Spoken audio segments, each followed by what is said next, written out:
Okay, you should be pretty good at doing Bellringers by now. We've done two completely together. We're going to look at the third one together. We're going to look at the questions, but you're going to answer them on your own today. I would still watch this video and pay attention because I might be giving you some hints to some answers. So let's go get to it on Bellringer number 3. So you're going to go back to your Google Classroom. In the classwork tab, today, excuse me, today is Thursday,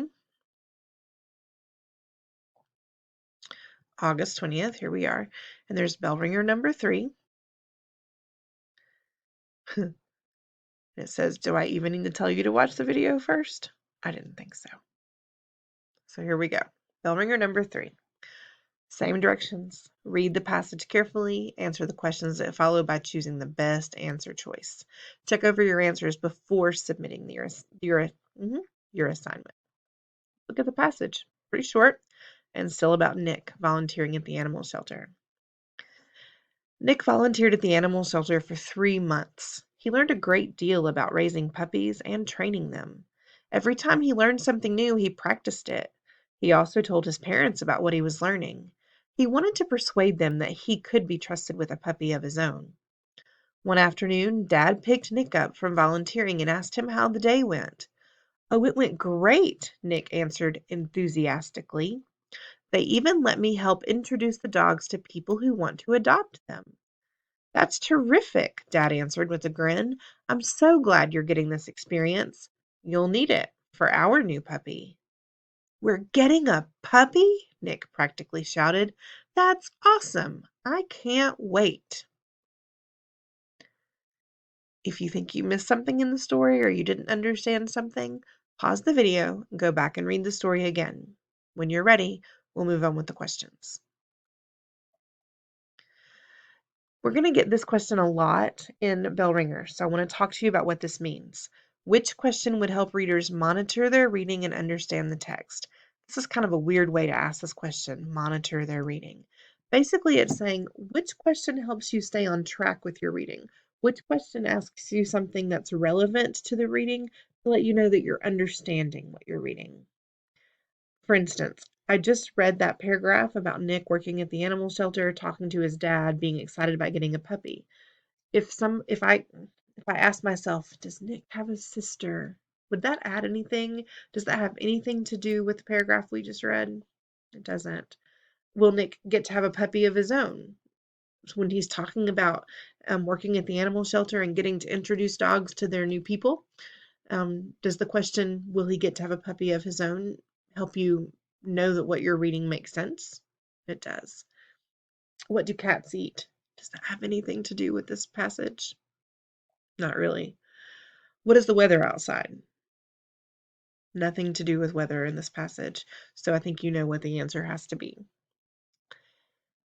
Why is Nick so interested in telling his parents what he was learning? I think you should go back and see why he's working at that animal shelter in the first place, right? Which word from the text makes a new word by adding the prefix "re"? Now, yesterday we talked about prefixes and suffixes. Our suffix yesterday was ing, and suffixes go at the end of the word. Prefix, I talked to you about previews. When you go to the movies, when do you see the previews? Before the movie. A prefix, pre means before.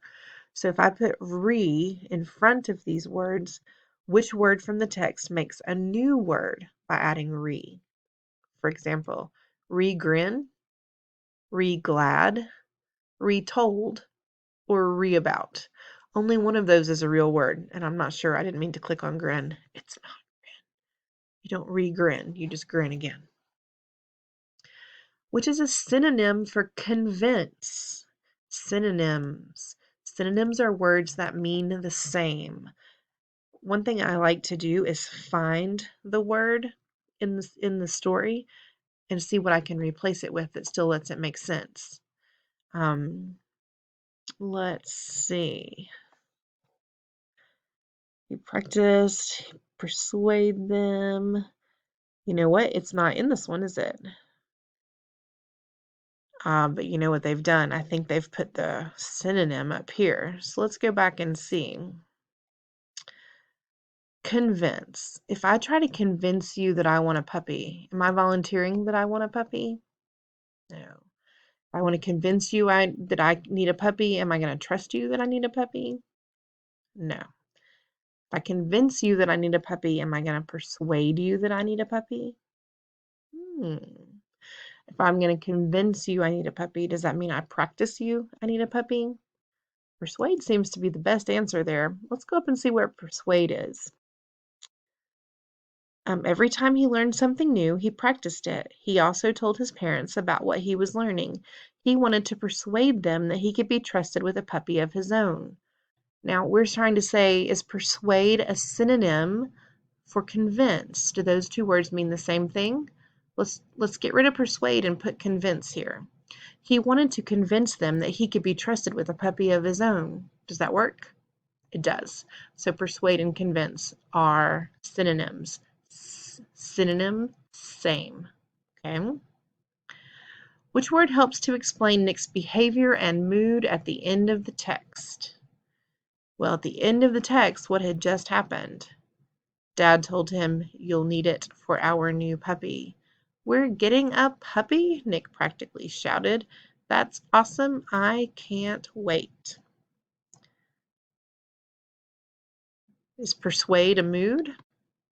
Persuade something you do. Enthusiastic. I'm not real enthusiastic. It's not enthusiasm, that's bored, right? Enthusiastic is woohoo, which is how he was at the end when he found out he was getting a puppy. Is learned a mood? It's not. It's something that you do. Is help a mood? Also something that you do.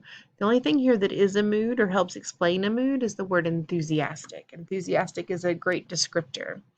So I've sent to you, or I've told you a couple of the answers there, and a couple you're going to have to figure out on your own. When you're done, click submit. Let's see how you do today. Don't forget, after you click submit, you can view your answers and see what your score is, or view your score.